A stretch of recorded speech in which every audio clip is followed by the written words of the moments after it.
Namhlanje sicela ukubeka emkhulekweni abantu abasilalelayo abalaleli bethu uNkulunkulu Baba. Ngicela ukubeka emkhulekweni engisebenza nabo abasekhaya. Ngicela usinikeze amandla ukuthi senze umehluko emoyeni njengoba sokhuluma nabalaleli bethu sibakhuthaze senze umehluko nasempilweni zabo abayofuna imisebenzi abayikoleni abayimisebenzini Jehova uNkulunkulu Baba.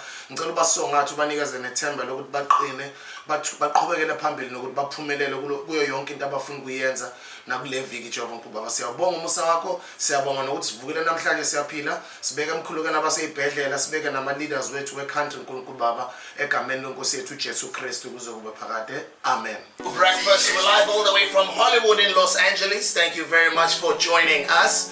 And yes, it's a brand new day. We're hitting different platforms. The only syndicated breakfast show, you can catch us on massivemetro.com. Download the app, guys. You can also catch us on our Peli FM if you're around Pretoria, Kotoropong, Anchorageville, Olesosha, Mamelodi, Kuraiting, Lolo Kotoropong, Fellow Pitur, Karataso, Peli FM 95.0. And of course, if you are in the Northwest region, we are broadcasting on Madibeng FM. We are live on that community radio station. We are a community platform. You can catch us in transit with all of our commuters around Johannesburg, speaking to just a little under 1 million listeners on a daily basis. Thank you very much, guys, for plugging in this morning. It's 6:26. I'm about to introduce my guest. And my guest is a young man who is spitting knowledge on social media on a daily basis. And I always say, guys, it's very important for us who've got the platform and who have been blessed to be wherever we are, to use our platforms wisely to help out, etc. You know, the person that I have right now is somebody who is very vested in self-love. When I say self-love, I'm pretty much talking about black love. Because majority, I say 99.999% of the people who speak to are black people when I reveal now. This young man is on a mission to bring people together, connecting the continents, stopping violence, and making our world a safe place to live. He minces no words, by the way, in expressing his views. He speaks truth to power, he ruffles a lot of feathers, very opinionated, and he reads, he speaks on facts. Not like you and I on opinion. Ladies and gentlemen, I'd like to welcome in studio Rizza Islam. I don't know if it's Rizza or Rizza. No, it's perfect, Rizza, brother. I love the way you roll the R, brother. I like that. Yeah, that's how we speak, you know. That's right, yes, sir. So it's Rizza or Rizza? Rizza. Rizza, right? Yes. For people who don't know you, our audiences back home, who is Rizza? Who is Rizza? Rizza, brother Rizza Islam. I am a humanitarian activist. I am a young revolutionary thinker, student under the Honorable Minister Louis Farrakhan in the Nation of Islam, and simply a brother who is striving to unite all of our people across the diaspora, across the entire planet, 196,940,000 square miles of the planet Earth. And I'm just doing my best as a young brother to connect all of our people. That is what I'm trained to do, and that is all that I love to do. I don't feel that we are simply here, as you were pointing out earlier, just here in America, but we are global, and that is exactly something that we need to realize now. I love what you're just saying when you're saying we're global, because that's what the internet has done. Yes. I mean, we're sitting out here in Hollywood, we're speaking to 1 million people in Johannesburg. Yes. Just in this little room with Wi-Fi, right? Yes. And that's what I attribute the internet. What is this? The explosion of global information on Arafila to say there's a lot of information that has been hidden from us, but through the internet and social media right now, you're seeing all of these relationships and these connections happen. Yes. And a lot of them are starting to get exposed as to, wow, we didn't know how beautiful Africa was, bro. We're only showing lions in just the safari. Right.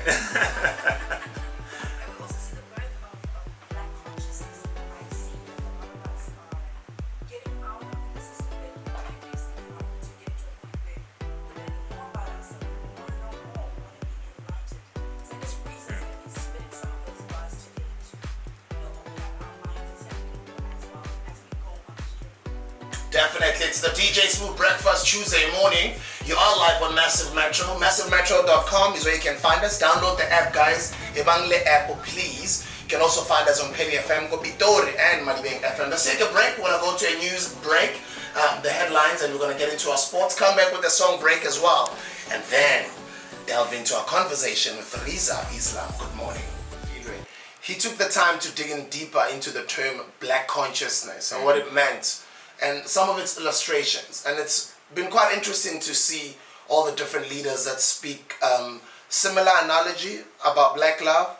And according to Biko, he wrote that we've defined blacks as those who are by law or tradition politically, economically, and socially discriminated against as a group in South African society, and identifying themselves as a unit in the struggle towards realization of their aspirations. And sitting with Mr. Rizza here, by the way, in case you've just tuned in, we are broadcasting from Hollywood, California. Refilwe is in Johannesburg. You can find us on Peli FM, Kopitori, Madibeng FM, Ko Northwest, and on massivemetro.com, or you can download our Massive Metro app. What is black consciousness to you? Black consciousness, number one, it is a unifying factor, number one. It is something that people have to understand. Speaking to the mic, brother. Sure. Yes, it is not simply pigmentation, as our brother Steve Biko was saying. It is a factor which unifies us as a people completely. The original man, we say the Asiatic black man, a man from the Alkebulan, the motherland, and all across the diaspora. It is something that pushes you from an individualistic approach into a global approach, into a community approach. It is something that pushes you from that single cell minded of thinking into cracking the atom, into delving into the fact that we are all a people completely. So the beauty that I love about what he says there is that even though you are across in America, even though you may be on the motherland, even though you may be in Jamaica, even though you may be in Haiti or Haiti, you are a part of us as a people, whether if you know it or not. Your skin is a signal of war, believe it or not. Your skin is a signal that you are in rebellion, believe it or not. Your skin is a signal that you are more than yourself, and everything that you do reflects on the whole or on the group. That is something that I identify with as black consciousness, and it is also being aware of all of those things that I just mentioned, not simply that they are in fact, but they are in reality. When you close your door, when you are in public, when you are in private, you represent the entire of us as a people. That is black consciousness. So it is being realized as a complete unit, even when you don't realize that. So that's pretty much, I would say, in a nutshell, in a few words, that's what it is. But some people don't understand that. That's why we're too individualistic here in America, I'd say. We become very individualistic. We are a crab in a barrel type of minded people here. It's I'm going to do for me, y'all do for y'all. I'm not about you. I'm not with the group. Oh, I'm this man. See, it's very insane. But we have to get back to that group, that village raising a child, not this is that person's child and I'm not going to take care of them. This is that person's girlfriend, husband, wife. No, we are all a people. And that is something that we have to understand. We will never go anywhere unless we do it together. As the Most Honorable Elijah Muhammad says, our unity is more powerful than a hydrogen or an atomic bomb.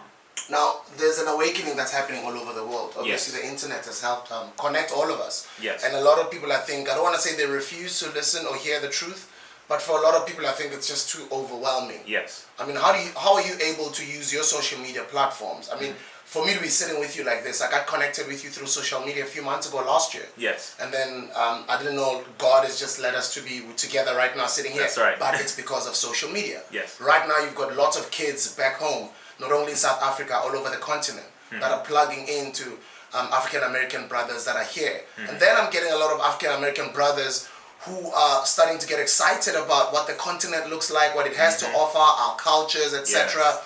And then there's also confusion around a lot of things or a lot of our history that we didn't understand. Yes. Where we don't understand whether to say yes to certain information, whether to reject certain information, because there's so much on the internet. Yeah. How do you navigate your own space on the internet? Number one, using the internet, Well, the first thing, everyone has to understand that social media was never created to make us free as a people. This is the misconception that people have. The government created social media to regulate, manage, maintain, and control the masses in a way where the masses believed that they were free. That is how the government, that's how they manipulated that. Can't hear myself. That's how they manipulated that so that the people would believe, oh good, we are free to exchange, give information. I can find my cousin or brother across the country where I didn't see him for years, etc. But they put it there to control the people, but we flipped it on them. And they didn't realize that. They never expected us to flip it on them and start to use it for our liberation, for the revolution, for the uprising, for the educating, elevating of the masses of our people. So the way I utilize it is I sift through what is beneficial for us as a people, not as an individual for myself. I don't look at it from an individualistic approach. I don't look at it for how can I benefit, but I look at it as how can that be used to help us as a people. And if I don't see that being able to be universal for us as a people, then I know it's not for us entirely. That's one. Two, I cross-reference everything that I research. I have to look at books first by our credible scholars, number one. Number two, I look at some of the government websites like WikiLeaks, for example, where there are whistleblowers, people who used to work for the government who bring files out and who legally got them according to the Freedom of Information Act, where they legally appropriated those files and they said, listen, this is what's going on here, this is what's going on there, etc. And I cross-reference those with books, with credible scholars, with people who are living, if they are. And if I, number three, can I go to the location, to the source of what those documents are referring to, what they are talking about, who they are talking about. So I do as much research in depth as I can with books, videos, scholars, the actual location, etc., etc., etc. That's how I navigate through it. I don't put out anything unless it is actual facts, unless I have researched it thoroughly. And one of my number one sources happens to be my leader and teacher, the Honorable Minister Louis Farrakhan, and his research team, our research team, which is extremely thorough. And they have been absolutely on point every single time. So that's exactly how I navigate through it. And once again, I always look at it from an approach of how is this going to benefit us as a people? And will the enemy truly allow this information to get out to benefit us? Or are they simply tossing this out to grab one individual and lift them up and to keep us all suppressed and oppressed as they've been doing for a very long time? When we come back from the break, Rafila is going to take over to delve into the topic of black consciousness. Because I do know that religion can be very controversial for a lot of people in politics. So we pretty much dwelling on the conversation of black consciousness. His name is Rizza Islam. The name is DJ Spoo.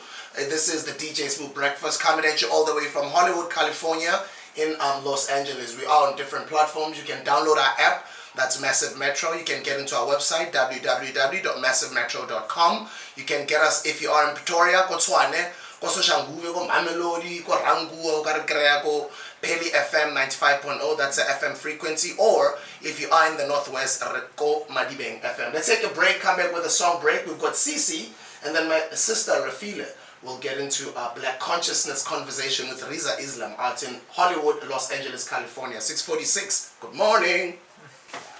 Yes, ma'am. How you doing, sister? I'm super.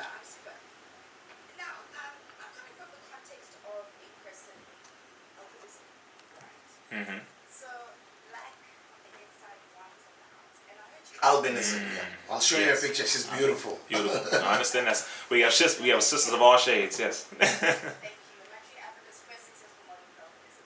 Wow. But, when we go back to the context of color, she spoke about color earlier on in terms of the skin. I find that black consciousness reaches the idea that the blackness starts in the skin. And from these different contexts, where the narrative has had to change, do you find that we need to find community within black consciousness? Because the minute we start to speak about black consciousness, it's always attached to it's the color of the skin. And the reality is that we're not teaching our children that it's not necessarily the color of the skin. For a person like you and myself, I battle with acceptance that still comes from black people, even though they know they're black. So what is your take when it comes to that color? Number one, the skin, that's what I was referring to, Brother Steve Biko, when he was referring to how it is not simply pigmentation. To your point, to validate what you're saying, because it starts with your awareness and your pride and the spirit that you have, understanding exactly what you are from within. And then what you are from within will reflect on the outside, because we have a lot of people here in America who are black on the outside, but they are white on the inside very much. Okay, what Minister Farrakhan will call, they are white men in black skin, because they do not have the consciousness of who they are. They do not have the awareness knowing who they are. They do not have the pride about who they are, and they do not have that unifying spirit and understanding that they are who and what they are. So it is not simply the skin. There are a lot of people who walk around as imposters because they do not have the mentality of a black man or woman. They do not have the mentality, the spirit of that person who understands we are the original people. They do not have that. So it begins with the spirit, it goes to the mind, and it goes to the pride and awareness, a universal level. which is above the skin color. And once we understand that, we can preach it and push it from a godlike perspective, a universal perspective, a powerful, prideful, uncompromising perspective, because it ends with the skin, because that's what you can see. But those of us who have that spirit and that pride, it is exactly what you cannot see.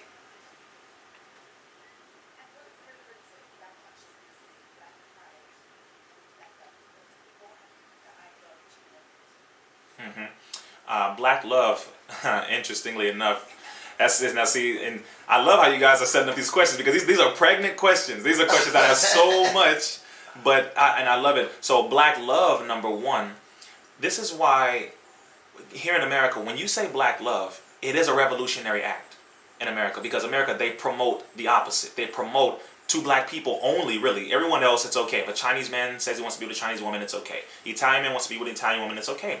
White man wants to be with a white woman, that's okay. Everybody else to be with their own, it's okay. But the moment you say, I am black and I want to be with a black man, or I am black and I want to be with a black woman, it's a problem.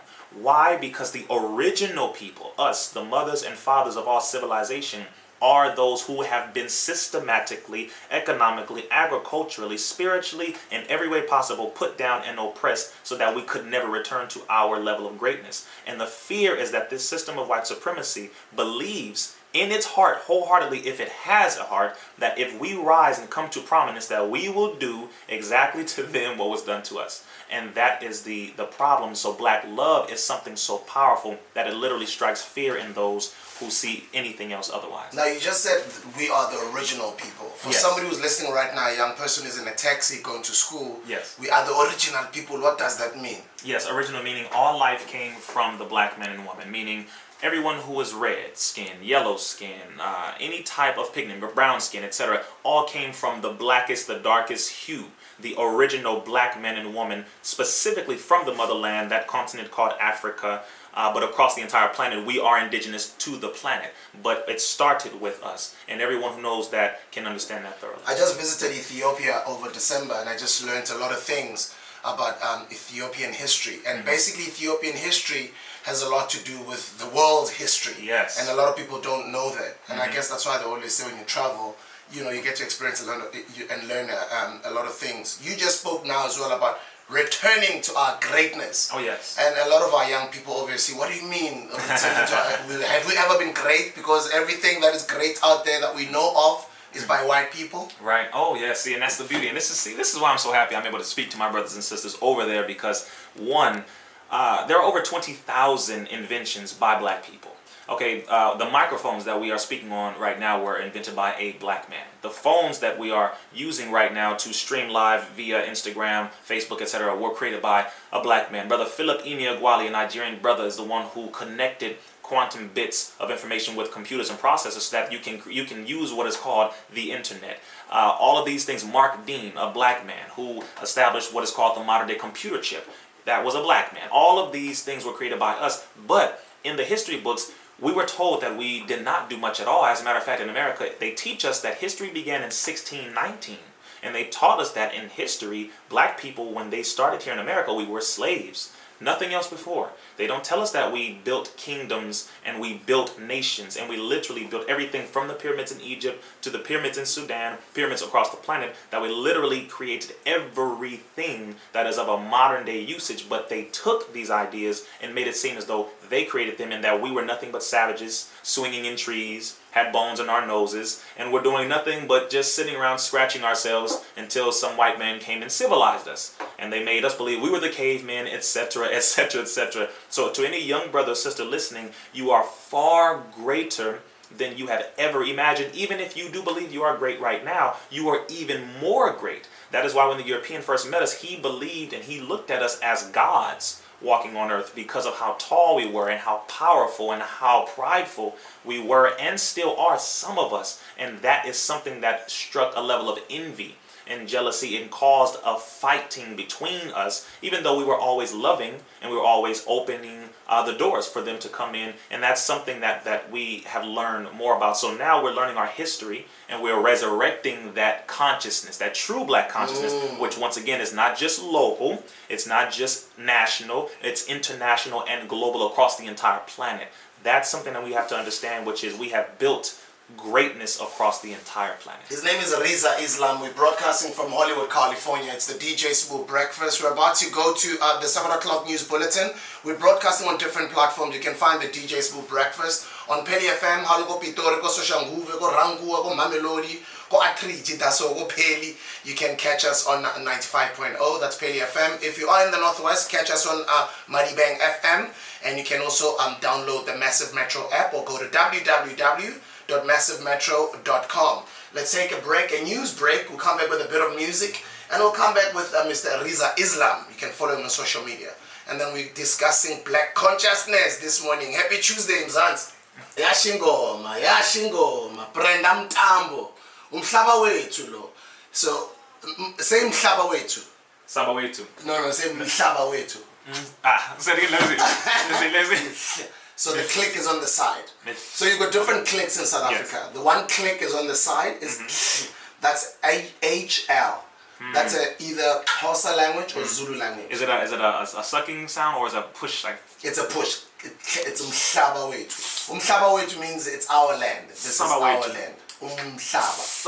So I just heard you speak on your Instagram live. Guys, you can follow him on his Instagram live. That's Rizza Islam. That's underscore Rizza Islam. That's RIZZA Islam. That's all one word, right? Yes. You were just speaking off air about coming to South Africa and meeting our brother, Mr. Julius Malema. What do you know about Julius Malema and the politics of South Africa? You know what? I don't know a lot about Brother Julius Malema, but about our history, though. Yeah. So some of the history, of course, and from what I know of him, and I've studied him recently, and as his political activism, his awareness, and what he has been doing, and his uncompromising pride for the people, for one nation, for one people, for Africa, for South Africa, of course, but for all of Africa. And one thing that I love about him the most is that he is so not only passionate, but he is, again, uncompromising, but he is not afraid. You know, he's fearless. And these are all the traits that, of course, my leader, the Honorable Minister Louis Farrakhan, has. And for him to be a brother on the continent, telling them we are not afraid. We are one people. And for him to say to Donald Trump, listen, you are a liar. That is not happening here. You are a liar. I said, that's what I'm talking about because it's true. I'm like, yes, he is. Thank you. Aren't you afraid? Oh, hell no, I'm not afraid. No, sir. No. The only thing I fear, brother, is God, is Allah, is Nkulunkulu. Sure. I don't fear anything but the Supreme Being. Why? Because this body is not what ends. This is, or part of the body ends, but the spirit that within does not stop. So no, I'm not afraid of the enemy, and I'm not afraid of anything like that. But Julius Malema is one of the most courageous, uncompromising, fearless brothers that I've ever seen, and I am honored to have that day, brother, where I can sit down and speak with him, because he reflects that black consciousness and that fearless push to keep and maintain black consciousness that I only see in Minister Farrakhan and just a few of those here in America.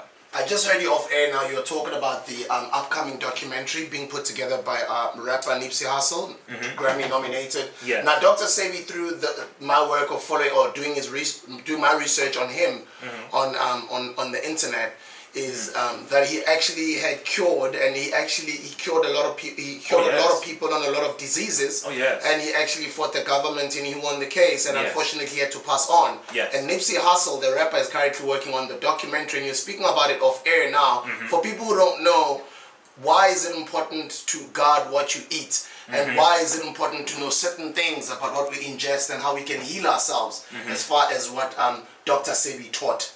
Absolutely. Number one, the first thing is you are not what you eat, you are what you ate. Meaning what you put into your body yesterday becomes what you are today. So everything that you put into your body goes somewhere, and that is something we have to understand. Here in America, you have something called Monsanto. Monsanto not only affects here in America, but affects the entire world, where they manufacture genetically modified organisms to kill cells of people, but they say they make these organisms to for the fruits and vegetables to manage and maintain and survive through climate change, through the winter, summer, spring, fall, etc. And they give all these nice justifications to make things sound nice. But in essence, these are organisms that poison the crops, poison the food. And of course, if there's poison in the food or the crops, then when you eat or ingest this food or these crops, your body then ingest poison, and your body starts to meld and mix with poison, and you start to lessen your life. You start to destroy your health. You start to develop all these debilitating physical disorders, mental disorders. All of these things start to rise in the body. Why? Because you are not guarding what you eat. And Brother Dr. Sabi, what he was doing, he learned from the Most Honorable Elijah Muhammad's book, How to Eat to Live, book 1 and 2. And he studied that book where the Most Honorable Elijah Muhammad breaks down certain foods that are natural for us to eat, and other foods that the white man under the system of white supremacy taught us to eat, which are actually not good. For example, the soybean. Soybean is not good for human consumption, but in this world they say it is. But Dr. Sabi, once again, he said that's not it. So he revolutionized health. He cured Lisa Left Eye from TLC of diseases, certain diseases, Michael Jackson of certain diseases, Steven Seagal of certain diseases. And the government, the U.S. government, caught wind of this because they said this man is walking around saying that he can cure AIDS. This man is walking around saying he can cure diabetes or he can cure different STDs. Who is this guy? And so they tried to bring him up on charges of promoting a false cure to these different things. And so they said, okay, bring at least 10 people who you have cured, and we will drop the charges. He brought over 10, he brought over 15, over 20, and they were like, oh my God. So they couldn't say anything to him, and he continued to practice. This was an original brother, and he continued to practice, and he went and he looked at fasting, of course. He looked at minerals. The majority of what you need to put in the body are minerals. He looked at the fact that mucus is what produces all of these different diseases, etc. Because if the body has a high level of acidity or has more acid than it is alkaline, then it is imbalanced. It becomes an environment that creates disease, and it literally becomes a house, an apartment, an area where disease can live. So he said, get rid of the mucus, the unnecessary mucus, and alkalize the body, make it highly charged with positive electrical current. And that is something that you get from living foods, from certain fruits, certain vegetables, certain water, etc. Now, still sticking to that conversation, what is your take on pharmaceutical companies? Because we all know that that's a multi-billion-dollar industry, right? Oh, yes. Yes, pharmaceutical companies. Beautiful question. Number one, pharmaceutical companies are making trillions. Okay, pharmaceutical companies make trillions of dollars on managing sicknesses and diseases that they actually create. So what this means is there is no such thing as a cure when you're dealing with pharmaceutical medication. They don't want you to be cured. Why? Because they will no longer have a patient to bill the insurance for. They will lose money if you are healthy. So in America, they do not want health in America. They want management of a sickness, and they want you to believe that they are here to help you by making you a patient for life, giving you a pill that literally has another effect to it. So I give you one pill that creates 3 more problems, and then I have 3 more pills to manage those 3 problems, but the other 3 pills create 4 more problems. So by the time you start taking these 30, 40 different pills, you have over 100 different issues going on, and you never get off until you die. The pharmaceutical industry is literally sorcery and witchcraft. The word pharmacy comes from the Greek word pharmakia, which literally means sorcery or witchcraft. It's in the Bible. It's all throughout ancient Kemet. It's all these different things. Even Kaiser Permanente here in America, Kaiser actually means king or ruler. Permanente means permanent. Kaiser Permanente means permanent ruler. So they established it here, and it came from Nazi Germany. They established it here so that they can maintain, once again, control, manipulate, and suppress the people, because they do not want health. Because if the people are healthy mentally, spiritually, and physically, they will rise up and, of course, embrace black consciousness. Before we take a break, quickly, when we come back, our sister Rafilo is going to take over. I'm new in America. I'm a few weeks here. I mean, I came here on the 3rd day of January. Yes. What are some of the things that I should know as a black man from South Africa? One, you're black, which is good. You know that. So, you know you're black. That's the first thing. Good. I'm so happy. Yeah. All right. Because a lot of brothers from certain parts of Africa come here and they don't realize you're a black man. You know, like, and when you come here, it's not as free as you may think. So one, realize that people do love you, but people hate you at the same time. Another thing that you definitely want to realize is a lot of our people are not aware, and they are not connected to the motherland. They are not aware. They are not connected to their history. Most of them. They are not aware. They are not connected. And many of them don't even know, and many of them don't even want to be connected to the motherland, to the history. Because a lot of them don't even travel, right? No, they don't. Most of our people don't travel. Most of our people don't even have passports. As a matter of fact, most of our people are taught that it is bad to go to Africa. Same lies that they've told for years in the 80s and 90s, because they wanted to separate us from Africa. America, they still promote that you should not go talk to them. The same thing they tell certain Africans before they come over here, the immigration statuses and how they do those things, don't go to these neighborhoods. They tell certain brothers from Africa, don't come to Compton, don't go to Watts. I've been in LA all along. And Exactly. They've been promoting gang fights all along. I'm like, but what's going on? Everything is just great. I'm enjoying being here. Yes, and they lie to you, tell you that, oh, it's a bunch of gang territory, oh, it's so dangerous. It's like, wait a minute, first of all, you're a black man. So you come to this area, Compton, Watts, for example, Long Beach, you're not going to all of a sudden get some dude who's going to try to run up and rob you. That's not how it is. That's a lie that they push. Same thing in Africa. They say, oh, Rizza, you go to Africa, you're going to just get robbed. You know, I'm sure there are areas that exist everywhere. Everywhere. But they promote it generally. They generalize all of us. And they say you're a thug, you know, you're a hustler, you're something negative. But no, we are beautiful people. So you should know, one, keep your money together and start to invest and start to find good people who are in America, because there's a lot of us who actually do want to do business and trade internationally.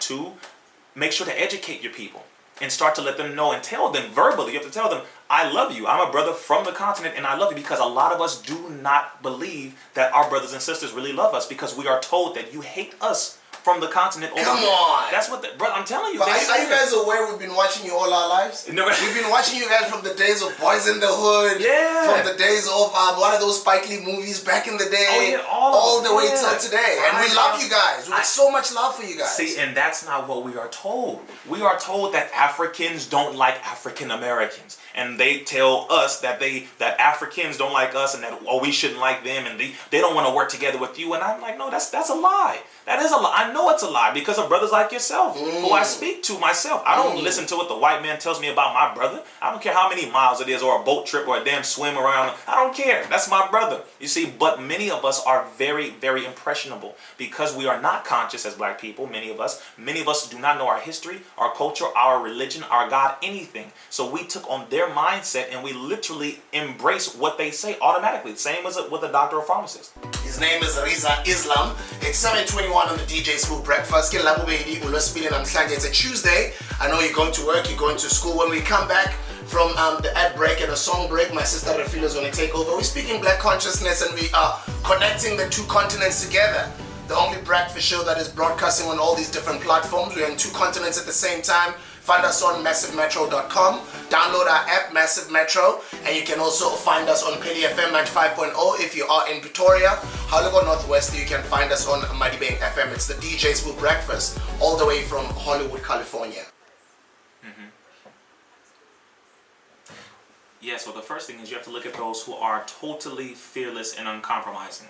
Those who will not be bought out, those who do not scratch where they don't itch, those who do not simply say yes to everything that a white man says or someone who is influenced by white power. There are not many of these. As a matter of fact, every single candidate running for the next presidency right now is bought out. Every single candidate for the presidency in America right now who is either black or brown, of course, they are not fighting for us. They don't have an actual black agenda. So therefore that lets us know, as the most honorable Elijah Muhammad said, that politics, poly meaning multiple, tick meaning a bloodsucker, politics means multiple bloodsuckers. Politics is not what will free us. It is our unity as a people. The Chinese do not argue over who is going to be the president of the United States. The Chinese simply come together, they unite, they pool their resources, they put their money together, and they buy land. They buy buildings, they put things together, and then whoever becomes the president, you're still going to have to go get that orange chicken, you're still going to have to go get that fried rice, you're still going to go have to see them, because they are independent, or they are a nation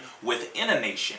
That is what we have to do. We have to become economically powerful, united powerfully, and on one accord, one mental framework. That is what it is. So Minister Farrakhan is one of the only fearless leaders. Brother Julius Malema is one of the only fearless leaders that we have left. There are not many. There are not many. But those who we do have, we have to branch on, take all of their wisdom, all of it. We have to grab and take it, dry them up with that wisdom, take all of it and spread it to all of the young people all across this planet so that we can become the new leaders of today. So when we come back, I'd like for us to delve into the solutions. Because a lot of the times, like, okay, we speak about our history, but we have to, because young people don't know this history. It's been hidden all along. Even elderly people, when they hear it, they get scared. Some people even reject the truth. Yes. So when we come back, we're speaking to Mr. Rizza Islam. You can follow him on social media. That's _Rizza Islam on Instagram. You can find him on Twitter. That's Islam Rizza. That's Rizza. I know you guys say Z. As Yes. we say, Zet. Zet. We're Beautiful. broadcasting from Hollywood, California, guys. You can find us on Penny FM, Kopitori 95.0, Mighty Bang FM in Northwest. And yes, this is Massive Metro. Download the app, or you can go listen to us live on www.massivemetro.com. It is in the evening here in LA, and I do know people are waking up by Spani in Mzansi. It's 7:30, and his cat says in Indaba Zesizulu, Nozanele Wakabani. Shabalala. He says you're still a nigga. No matter how much money you can have, you're still a nigga. Right. And it's one of those that I'd like for us to talk about when we come back. We're talking about house Negroes. I'd like for us to talk about that. Like, are you better than others now that you're on this round table with us? Type of thing. Let's have that conversation. His name is Rizza Islam. In case you've just tuned in, the DJ Smooth Breakfast, broadcasting all the way from Hollywood, California. We're sitting with our brother Rizza Islam, and we are available on massivemetro.com on our website, or you can download the app. Have the app right now on your phone so you can listen to us anytime. That is Johannesburg's fastest growing radio station. You can find the DJ Smooth Breakfast also in the Northwest on Mighty Bang FM. We are on terrestrial radio. Also, Hollywood Pitori, you can find us on 95.0. The frequency, that's 95.0 FM. That's Peli FM. We'll take a break and we'll come back with my sister Refilo, who's in Johannesburg. Upeti Ntambo Lekhaya. It is the DJ Smooth Breakfast, broadcasting all the way from Hollywood, California. We are in Johannesburg as well on Massive Metro. You can get into our website. That's massivemetro.com. Download our app. That's Massive without the E. Massive Metro. Hollywood Pitoro Garako Peli FM 95.0, or in the Northwest, Mighty Bang FM. Rafile, your last question maybe that you can ask him before we let him go. He's been here with us for 2 hours, schooling us on a lot of things. 2 hours, you know? brother. Just my final question. What would you always attribute to the black child? Because I think it's something so important that we need to impart in the black child, because everything we do is specifically for the black child. So what would your message be?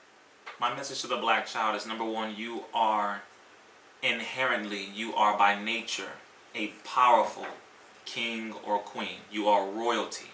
You walk tall, you walk with your back straight, you walk with your head held high, because by nature, from birth, you were born to rule in righteousness, in a good manner, in fairness, in justness.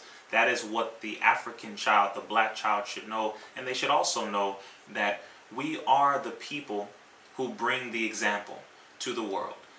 The world looks to us for the goodness. They look to us for entertainment. They look to us for inspiration. They look to us for everything that the world loves to see, loves to be a part of. They look to us for that. So what the young black or African or original child should know is that we are love, we are the original people, and everyone, believe it or not, wishes they could be us, but we should not walk around so proud and so arrogant. We should walk proudly but with humility, meaning pride, loving who we are, but not boastful about who we are, so that the world can understand that we want freedom, justice, and equality. And as long as we set the proper example, we can love one another, we can unite with one another, and we can do beautiful, great things as we once did from the beginning of time. You're growing, brother. You're still young. And Yes. it's quite awesome the amount of knowledge that you have, and we appreciate you for sharing it on a daily basis Yes. with our brothers and sisters out there. How do we get connected with you? How do we find you? How do we get all this content on a daily basis for people that are listening right now? Yes, first thing, YouTube, Rizza Islam. That is Rizza.